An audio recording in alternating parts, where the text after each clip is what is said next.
Un saludo cordial a todos los amigos del programa Plataforma de TVX. Es un gusto de nuevo compartir con ustedes. El propósito es que algunos temas los vayamos comprendiendo y tengan elementos para pues, tener una visión más informada de algunos temas económicos. En esta ocasión vamos a conversar de un par de temas. Uno de ellos es qué tan cierta es esa noticias que están difundiéndose a nivel mundial sobre una posible recesión a partir de las medidas que está tomando el gobierno de Estados Unidos, sobre todo la Reserva Federal. Y otro tema importante es qué está pasando en el país en relación a ese tema y algunas inversiones que se han conocido esta semana. Ok, comencemos con el primer tema. A ver, la Reserva Federal de Estados Unidos ha estado bastante activa. El presidente, que es Jerome Powell, ha acudido esta semana al Congreso a dar explicaciones de sus medidas y qué es lo que se puede esperar. Todo el tema de debate es lo que está haciendo, estar subiendo las tasas de interés, ¿le va a permitir a él hacer ese aterrizaje suave o nos va a llevar a una recesión de Estados Unidos y de las economías que están pegadas a esa nación en términos económicos? La hipótesis del gobierno de la Reserva Federal es de que haciendo esos ajustes de tasas de interés va a poder hacer un aterrizaje suave. ¿Qué se entiende por aterrizaje suave? Que la inflación va a ceder y que va a retornar a las metas que ellos esperan en un término de tiempo de corto plazo. Y eso es, hoy en día la inflación está arriba del 8%, en nivel de 8.6%, y que se espera llevar abajo del 2% en esa zona de control de inflación relativamente estable. ¿Por qué es importante tener estabilidad de precios? Porque eso le permite a los agentes tomar decisiones de inversión en ese ambiente de más estabilidad de precios, menos volátil, pues tomar decisiones correctas de consumo, de inversión, que hoy en día no es posible. Entonces, además, con aumentos de precios fuertes de esos niveles arriba del 8%, la población pierde poder de compra y se empobrece. O sea, es una mala noticia. Además, al sostener inflación alta por mucho tiempo, va a terminar sacrificando crecimiento, porque la inflación se va a comer capacidad de compra de la población y aunque se quiera comprar más, va a ceder esa pérdida de poder de compra. Entonces, ¿cómo está la situación hoy en día en términos de ajustes de tasa de interés? Bueno, se ha subido medio punto hace un par de semanas y la semana que pasó, perdón, en estos días, la semana que pasó, se subió 0,75%. Hoy en día está a nivel de 1,75% la tasa de los fondos federales. Pero la meta es llevarla a un horizonte de más o menos 3,5%. Ahí por esa frontera, rápidamente se habla que eso puede ser en 6 meses o máximo 12 meses.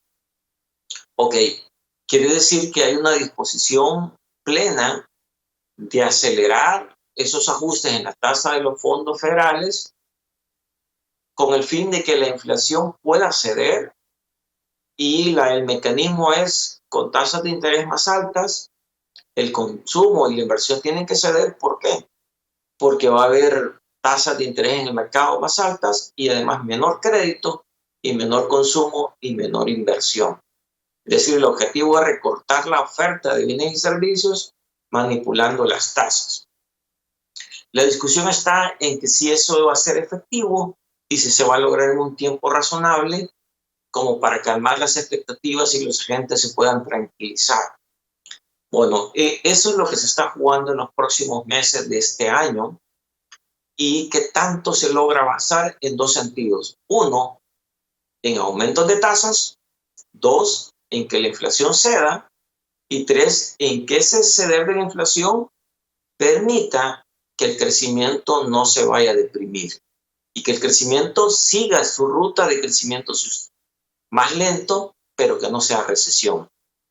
Ese juego, ese manejo, al final es un arte porque hay muchas variables y el tema está qué tanto tengo que apretar, qué tanto tengo que ceder en ajustar la inflación vía tasas de interés y que eso no me afecte el crecimiento económico. Todo el esquema es si se va a lograr ese aterrizaje suave o si tratando de controlar la inflación se cae en otro objetivo no buscado como un daño colateral que sería transitar a recesión. Ese es como digamos el panorama.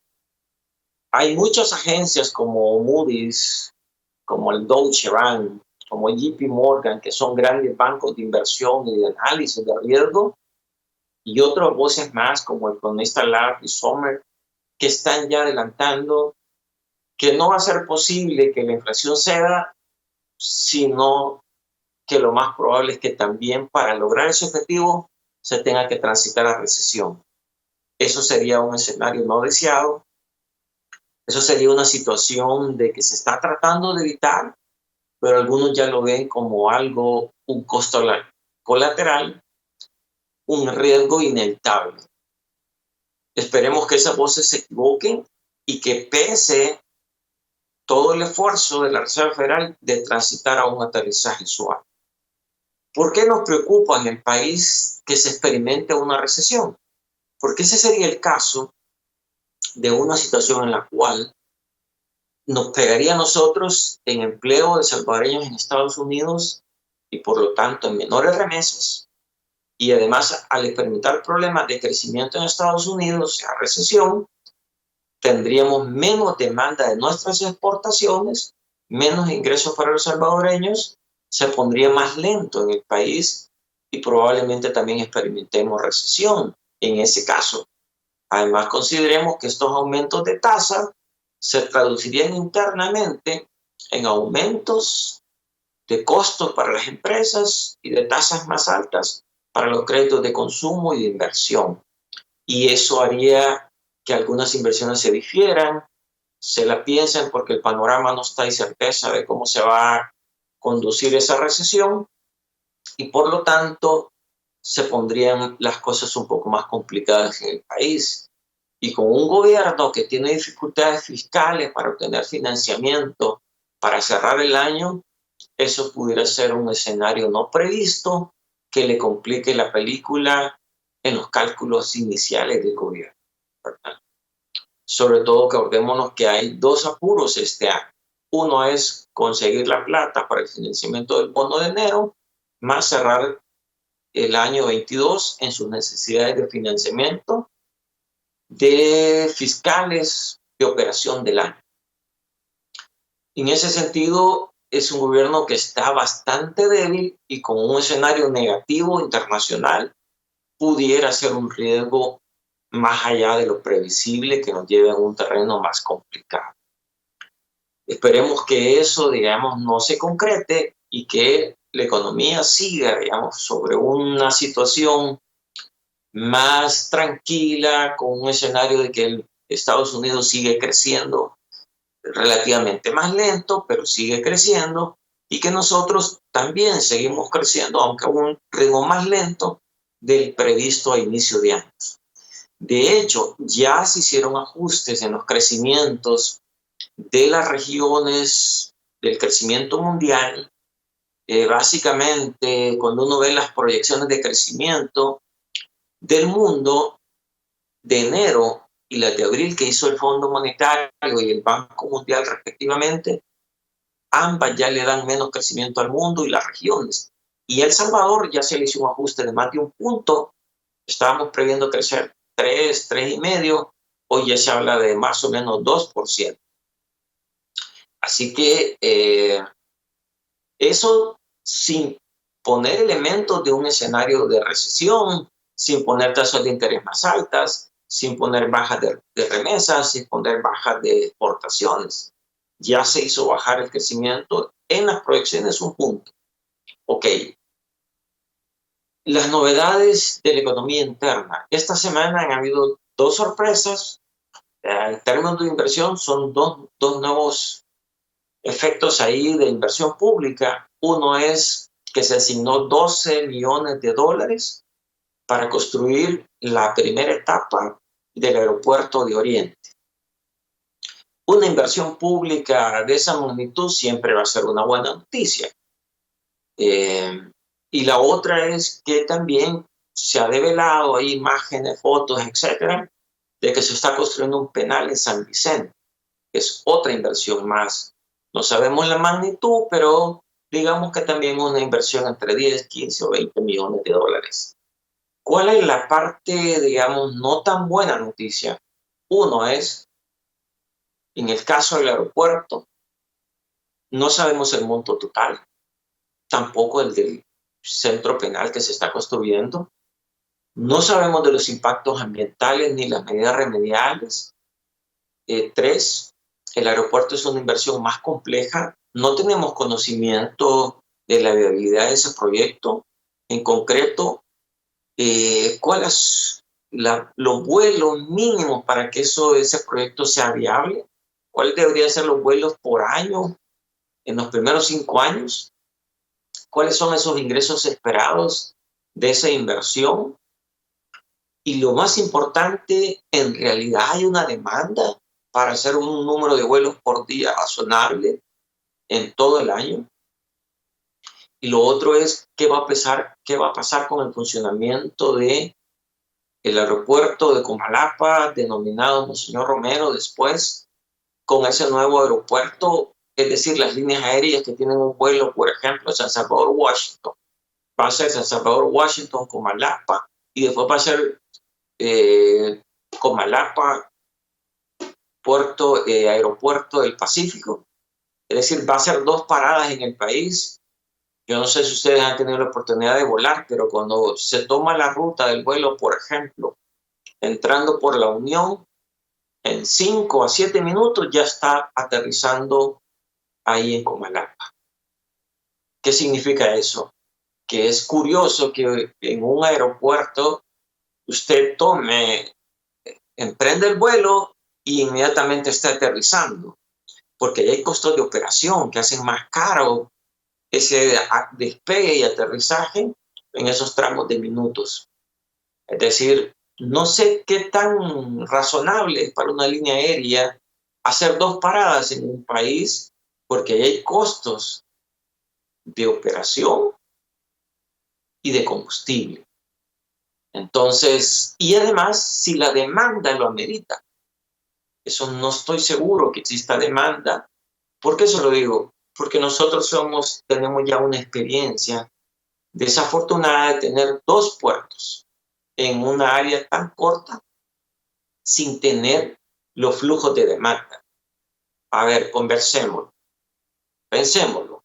El aeropuerto de Acajutla, ¿qué tipo de carga maneja? Maneja todo tipo de carga.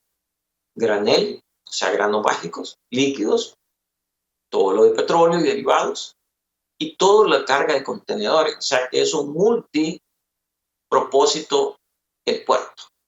El puerto de la Unión, ¿cuál es su capacidad? Básicamente es contenedores. Ese fue su diseño. Puede manejar las otras cosas. No carga líquida, ¿por qué?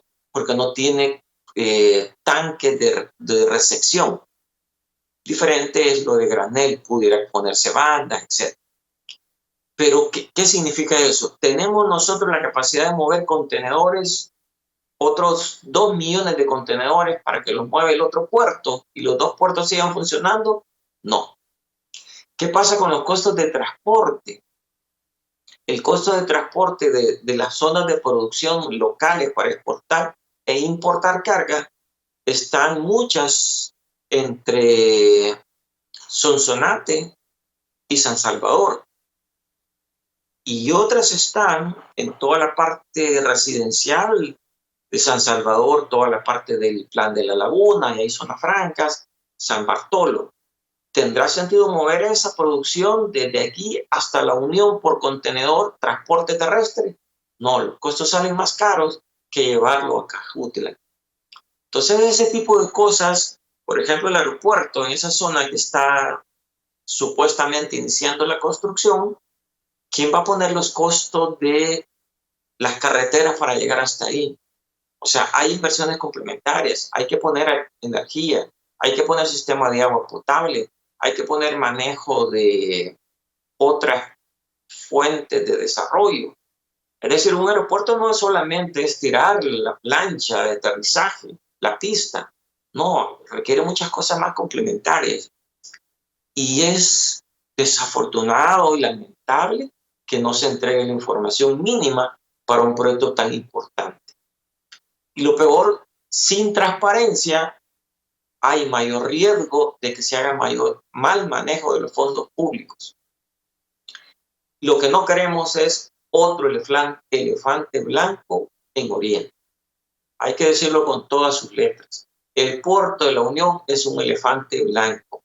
Tiene ya 14, 15 años que ningún gobierno lo ha hecho a funcionar. Ni este, que lleva ya 3 años, lo ha podido poner a funcionar. Ni un mes. Pero va a construir un nuevo aeropuerto.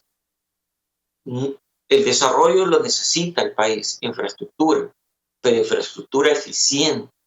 Y eso no hay seguridad. Sin estudios y sobre todo sin viabilidad técnica, financiera y medioambiental. Esperemos que esto no sea así con estos comentarios, sino que sea un proyecto de éxito. Pero se duda. Sin información, lo menos que uno puede hacer es dudar. Que estén bien, que pasen bien.